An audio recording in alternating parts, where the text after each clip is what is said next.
በስመ አብ ወወልድ ወመንፈስ ቅዱስ አሐዱ አምላክ። ተአምረ ኢየሱስ 51ኛ ተአምር። ስለ መጥምቁ ዮሐንስ ይቅርታው ቸርነቱ ለዘላለሙ በእውነት ለሁላችን ይደረግልንና ጌታችን አምላካችን መድኃኒታችን ኢየሱስ ክርስቶስ ያደረገው ተአምር ይህ ነው። በዚያን ጊዜ ዮሐንስ ከእስራኤል ልጆች ወገን ወደሱ የመጡትን በዮርዳኖስ ውሃ ያጠምቅ ነበረ።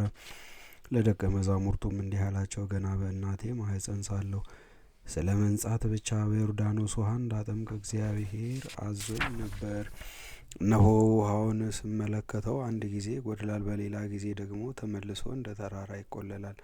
ስለዚህም ነቢያት ስለ እሱ ትንቢት የተናገሩለት ሕዝቡን ያድን ዘንድ የእግዚአብሔር በግ ወደዚህ ዓለም የመጣ መሆኑንና ይጠመቅ ዘንድ ወደ እኔ የሚመጣ መሆኑን ማወቅና መረዳት ይኖርብኛል አለ።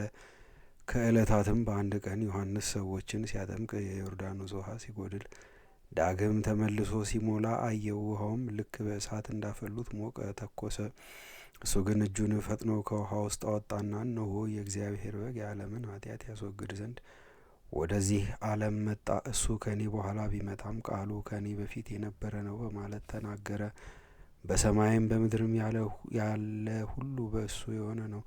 ስለዚህም እኔ ተጎንብሼ የእግሩን ጫማ ልፈታ ይገባኛል አለ። ከዚያም አቤቱ የሴት አገልጋይህን ልጅ እኔን አገልጋይህን ይቅር በለኝ፣ ምስጢራትህንም ሁሉ አስረዳው፣ አንተ ተቀዳሚ ተከታይ የሌለ የእግዚአብሔር ልጅ ነህና በማለት አሰምቶ ጮሆ ተናገረ።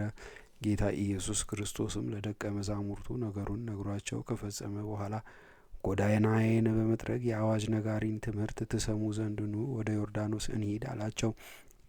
በዚያም እንደ መለከት ቀንድ የሚጮህ በንጉሠ ነገሥት ፊት አዋጅ ነጋሪ እሱን ታያላችሁ። በበረሃ ውስጥ የሚያበራ መብራት፣ ወደ እሱ ኑ እንሂድ። በመንፈስ ቅዱስ የተሞሸረ ሰርገኛ ኑ ወደ እሱ እንሂድ። እውነት እላችኋለሁ በዚህ ዓለም ሴቶች ከወለዷቸው ሁሉ ማንም ከዮሐንስ የሚበልጥ እንደሌለ እውነት እላችኋለሁ። ትሩፋቱና በስራውም ሁሉ እንደ ነቢዩ ኤልያስ ነው። ዛሬ ክፉ ሞትን እቀጠቅጠዋለሁ፣ ስልጣኑንም አጠፋዋለሁ፣ በባህር ውስጥም እጨምረዋለሁ። ዛሬ ሰማይና ምድር ይቀደሳሉ።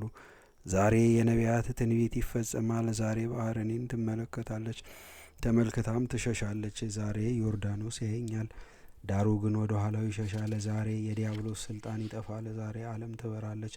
ዛሬ የሁሉ አባት አዳም ይታደሳል። ዛሬ የሁሉ እናት ሔዋን ኃጢአቷ ይደመሰስላታል። ዛሬ አገዛዜን እገልጥላችኋለሁ፣ የአባቴንም ቃል አሰማችኋለሁ፣ የመንፈስ ቅዱስንም ኃይል አሳያችኋለሁ። ዛሬ የሶስትነቴን ምስጢር እገልጽላችኋለሁ። ዛሬ ተራሮችና ኮረብቶች እንደ በግ ግልገል ወይም ጠቦት ይዘላሉ። ዛሬ አሕዛብ ሁሉ በእጃቸው እያጨበጨቡ ደስታቸውን ይገልጻሉ። ዛሬ የመካኒቱ ልጅ ዮሐንስ ያየኛል፣ በልቡም ደስ ይለዋል። ዛሬ ልበ በሽተኞች ሁሉ ይፈወሳሉ። ዛሬ በጨለማ ውስጥ ላሉ ሁሉ ብርሃን ይወጣላቸዋል። ዛሬ በአምሳሌ የፈጠርኩትን ከሲኦል አወጣለሁ። ዛሬ የሰማይ በሮች ይከፈታሉ። ዛሬ ፊተኞች ኋለኞች፣ ኋለኞች ፊተኞች ይሆናሉ። ዛሬ እኔ ማን እንደሆንኩ ትረዳላችሁ፣ ከወዴትም እንደመጣችሁ ታውቃላችሁ። ዛሬ ስለ እኔ ሲመሰክር የአብን ቃል ትሰማላችሁ። ዛሬ ዮርዳኖስ ከሌሎች ወንዞች ጋር ደስ ይለዋል። ዛሬ ሰማይና ምድር ያበራሉ፣ መራራውም ውሃ ጣፋጭ ይሆናል። የተጠሙም ከሱ ጠጥተው ከጥማቸው ይረካሉ። ዛሬ ወገኖቼን አድሳለሁ። ዛሬ ፀሐይ ብርሃኑን ይሰጣል ብሎ ጌታ ኢየሱስ ለደቀ መዛሙርቱ ነገራቸው። እስከ ዘላለሙ ድረስ ለእግዚአብሔር ክብር ምስጋና ይግባውና በእውነትም ነቢዩ እንደተናገረው ይቺ ዕለት እግዚአብሔር የመረጣት ቀን ናት። ይቅርታው ቸርነቱ ለዘላለሙ በእውነት ለሁላችን ይደረግልን፣ አሜን።